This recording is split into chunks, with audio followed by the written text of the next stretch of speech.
नमस्कार दोस्तों। एक बड़ी खबर आ रही है यूनाइटेड स्टेट से, जहां प्रेसिडेंट डोनाल्ड ट्रंप ने अनाउंस किया है 25% का भारी भरकम टैरिफ इंडियन प्रोडक्ट्स पर, जो 1 अगस्त 2025 से लागू होगा।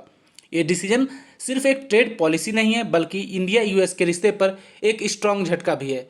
तो चलिए समझते हैं इस पूरे मामले को डिटेल में, इसका बैकग्राउंड, रीजन्स और फ्यूचर इम्पैक्ट। सबसे पहले समझते हैं कि ये सब हुआ क्यों। पिछले कुछ महीनों से ट्रंप एडमिनिस्ट्रेशन बार बार कह रहा था कि इंडिया हाई इंपोर्ट ड्यूटीज लगाता है, कुछ सेक्टर्स में 39% से भी ज़्यादा। नॉन टैरिफ बैरियर्स जैसे टेक्निकल रूल्स, लाइसेंसिंग इशू और कॉम्प्लेक्स लेबलिंग नॉर्म्स भी एक मेजर इशू है। ऊपर से इंडिया रसिया से ऑयल और डिफेंस इक्विपमेंट लेना कंटिन्यू कर रहा था, जो यूएस सैंक्शन के अगेंस्ट जाता है, और यूएस को ये बिल्कुल पसंद नहीं आ रहा था। इसी वजह से यूएस ने पहले अप्रैल 2025 में लिबरेशन डे टैरिफ लॉन्च किया, जिसमें इंडिया पर सेक्टर वाइज एक्स्ट्रा टैरिफ लगाए गए, जैसे ऑटो कंपोनेंट्स पे 25%, स्टील एंड एल्युमिनियम पे 26%। वहीं पे जेम्स, ज्वेलरी और फार्मा सेक्टर इससे इनडायरेक्टली इफेक्ट हुआ। और अब जुलाई 30 को ट्रंप ने अनाउंस किया है, अब पूरे इंडिया से आने वाले हर प्रोडक्ट पर 25% टैरिफ होगा, स्टार्टिंग फ्रॉम 1 अगस्त 2025। साथ में इन्होंने कुछ पेनल्टी भी बोला है लगाएंगे, क्योंकि लगातार भारत रसिया से इक्विपमेंट परचेज कर रहा है और एनर्जी भी परचेज कर रहा है इसको लेके। चलिए अब देखते हैं इसका इम्पैक्ट। इंडिया के एक्सपोर्ट्स के लिए ये काफ़ी बड़ा झटका है, स्पेशली टेक्सटाइल और गारमेंट इंडस्ट्रीज, जहां मार्जिन्स ऑलरेडी लो है। Gems and jewellery exports, auto components makers जैसे Motherson, Bharat Forge, pharma industry जैसे एपीआईज एक्सपोर्ट होते हैं यूएस को, स्मॉल एंड मीडियम इंटरप्राइजेज जो प्राइस सेंसिटिव मार्केट में काम करते हैं। कहीं ना कहीं इंडियन रुपीज़ भी प्रेशर में आ गया है, रुपीज़ 87 पर यूएसडी तक गिर गया है due to trade uncertainty. India भी चुप नहीं बैठा है। जून में इंडिया ने डब्ल्यूटीओ के सामने कंप्लेंट फाइल किया अगेंस्ट यूएस टैरिफ, कहकर कि ये डब्ल्यूटीओ के ट्रेड रूल्स के अगेंस्ट है। जुलाई में इंडिया ने डब्ल्यूटीओ को नोटिफाई किया कि अगर ज़रूरत पड़ी तो रिटेलिएटरी टैरिफ लगाए जा सकते हैं। इंडिया का कहना है कि अगर यूएस निगोशिएशन नहीं करता तो हम भी कस्टम ड्यूटीज़ बढ़ा सकते हैं on Apple, Harley Davidson, on American whisky, aerospace and defence exports. ये एक टैरिफ वार का डायरेक्शन में जा रहा है।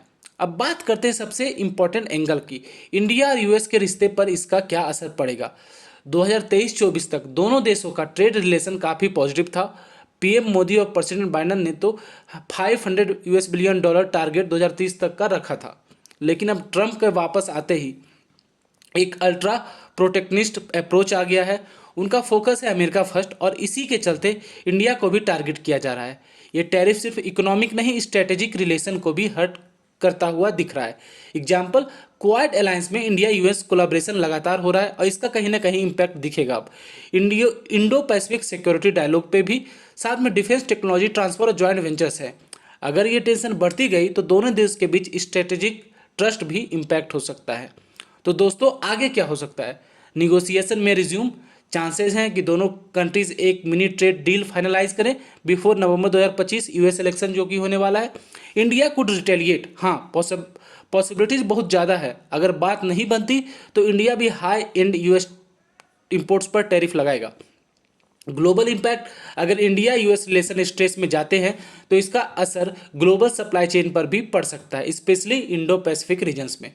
तो ये था पूरा एनालिसिस यूएस का 25% टैरिफ के डिसीजन पे। ये सिर्फ एक टैक्स नहीं, बल्कि ग्लोबल जियोपॉलिटिक्स, इकोनॉमिक नेशनलिज्म और इंटरनेशनल ट्रेड पॉलिसी का एक लाइव एग्जाम्पल है। अब आपका क्या कहना है?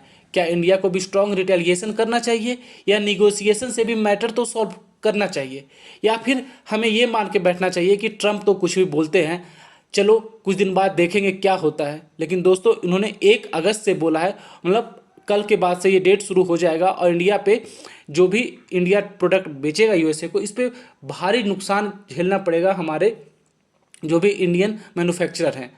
तो आने वाले समय में इंडिया यूएस का रिलेशन किस ओर जाता है, ये देखने वाली बात होगी। मिलते हैं अगले वीडियो में, तब तक पढ़ते रहिए, खुश रहिए, और अगर आपको ये एनालिसिस पसंद आया होगा तो सब्सक्राइब जरूर करिएगा। जय हिंद।